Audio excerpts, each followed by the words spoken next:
अस्सलाम वालेकुम दोस्तों आज हम बात करेंगे देसी टिंडे की काश्त के मुतालिक। और हम आपको देसी टिंडे के मुतालिक शुरू से लेकर आखिर तक मुकम्मल मालूमात फराहम करेंगे कि टिंडे की काश्त का बेहतरीन वक्त कौन सा है, बीज कितना लगता है, खादें कौन कौन सी इस्तेमाल होती हैं और किस किस वक्त इस्तेमाल होती हैं, इस पर बीमारियां कौन सी हमलावर होती हैं और कौन कौन से कीड़े टिंडे की फसल को मुतासर करते हैं, और क्या हम गंदम की कटाई के बाद टिंडे की काश्त कर सकते हैं या नहीं। यही सब कुछ हम आपको इस वीडियो में तफसील से बताएंगे, तो वीडियो को शुरू से लेकर एंड तक ज़रूर देखें। शुक्रिया। सबसे पहले हम आपको बताएंगे टिंडे की फसल काश्त करने का बेहतरीन टाइम।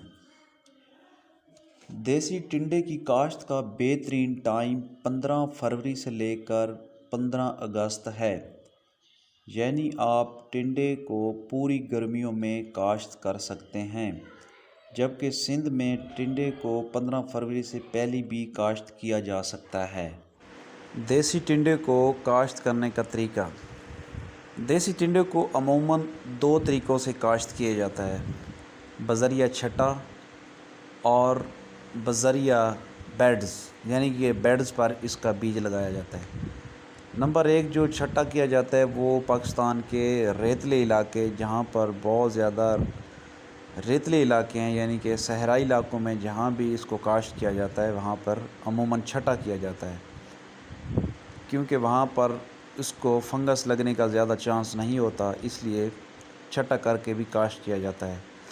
लेकिन जो सबसे बेस्ट और पूरे पाकिस्तान में इस्तेमाल होने वाला तरीका है वो है बेड्स, यानी कि आप बेड्स बनाएं और बेड टू बेड का जो फासला है 5 से 6 फीट रखें, यानी कि ज़्यादा नहीं रखना चाहिए, इसकी ज़्यादा बेल नहीं बढ़ती, बस 5 से 6 फीट का जो दरमियानी फासला है बेड टू बेड का वो काफ़ी होता है। तो फ़ी एकड़ जो बीज होता है वो तकरीबन टिंडे का इस्तेमाल होता है 1.5 से 2 किलो जो बीज होता है वो आप 1 एकड़ में लगा सकते हैं।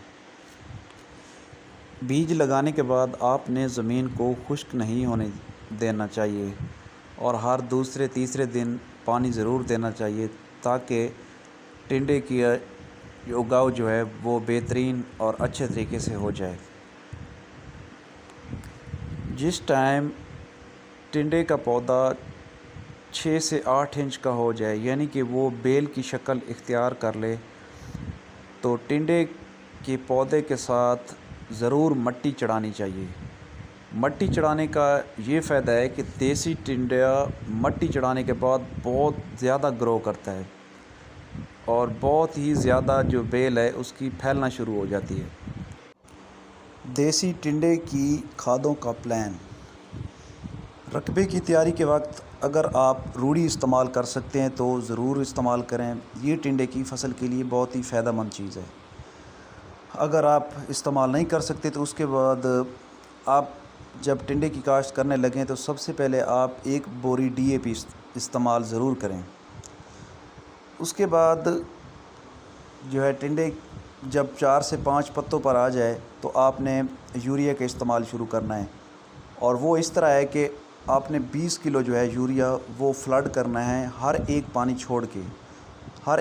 छोड़ के आप 15 से 20 किलो जो है वो आपने यूरिया इस्तेमाल करना है, और ये आपने 4 या 5 पानियों के साथ ऐसा करना है या 6 पानियों के साथ। उसके बाद जैसे ही टिंडा फूल निकालने लगे और मतलब फल लेने लगे तो टिंडे को जो खाद देनी चाहिए वो 5 किलो यूरिया, 5 किलो DAP और 10 किलो नाइट्रोफास, यानी कि 20 किलो टोटल खाद बन जाएगी। इसको फ्लड करना है। अब आपके जहन में ये होगा कि DAP को हम कैसे फ्लड करेंगे, तो आप भाई DAP को थोड़ा टाइम से जो है पानी में डाल दें और उसको अच्छी तरह मिक्स करें और फ्लड करते रहें। और ये आप हर पानी पे भी कर सकते हैं, एक पानी छोड़ के भी इस्तेमाल कर सकते हैं, क्योंकि जब टिंडा फल लेना शुरू करता है तो बेतहाशा फल लेता है और उसको खुराक की अशद ज़रूरत होती है। तो आपने ये हर पानी पे, अगर वो बहुत ज़्यादा फल दे रहा है टिंडा, तो उसको आप ये 20 किलो खाद देते रहें हर पानी के साथ। आप अगर खादों का ख़र्चा कम करना चाहते हैं तो एक पानी छोड़ कर भी आप इस्तेमाल कर सकते हैं। यानी कि एक पानी वैसे लगा दिया और एक पानी के साथ ये खाद लगा दी 20 किलो। इसके साथ साथ अगर आप ज़्यादा ख़र्च करना चाहते हैं और ज़्यादा इनकम कमाना चाहते हैं तो आप एक पानी यानी कि 3-4 पानी के बाद एक पानी आप 3 किलो पोटाश और तकरीबन 3 लीटर होमिक एसिड वो भी फ्लड कर सकते हैं। इससे मतलब फल मोटा होता है और जो टिंडे की जो फसल है वो ज़्यादा आमदन देती है, ज़्यादा फल लेती है। उसके बाद हम अब बात करते हैं टिंडों की बीमारियों पर। टिंडे को जो सबसे पहले बीमारी लगती है वो है फंगस, यानी कि जड़ की तरफ से फंगस इसको लगती है और पौधा आहिस्ता आहिस्ता सूखना शुरू हो जाता है और फिर बिल्कुल ख़त्म हो जाता है। इसके लिए आप फंगस का कोई भी स्प्रे करें या पानी के साथ फ्लड कर दें, इससे फंगस ख़त्म हो जाएगी। उसके बाद इसको जो दूसरी बीमारी होती है वो होती है, उसके बाद वायरस भी इस पे अटैक करता है, यानी कि पत्ते जो होते हैं वो चुड़मुड़ हो जाते हैं और पौधे की जो ग्रोथ होती है वो रुक जाती है, पौधा मुरझा के ऐसे चुड़मुड़ हो के खड़ा हो जाता है। तो उसके लिए आप ऐसा करें, मुतासरा पौधों को आप वहाँ से उखाड़ के यानी कि मिट्टी में दबा दें। और ये बहुत कम ही होती है, इसका ज़्यादा चांस नहीं होता, अगर आती भी है तो बहुत ज़्यादा मुतासर नहीं करती, चंद पौधों को मुतासर करती है। और जिन पौधों को मुतासर करती है आप उनको मतलब ज़मीन से उखाड़ के नीचे मिट्टी में दफना दें। उसके बाद हम बात करते हैं देसी टिंडे पर जो कीड़ों का हमला होता है वो किन किन कीड़ों का होता है। सबसे पहले इस पर लाल भूंडी हमला करती है।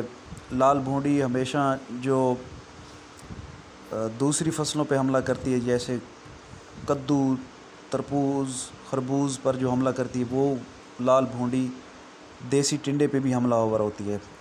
आप इसका भी कोई भी स्प्रे कर सकते हैं, बाइफेंथ्रीन कर सकते हैं या कोई और कीड़े मार दवा इस्तेमाल कर सकते हैं। उसके बाद जो दूसरा कीड़ा ज़्यादा ख़तरनाक होता है वो होता है फ्रूट फ्लाई।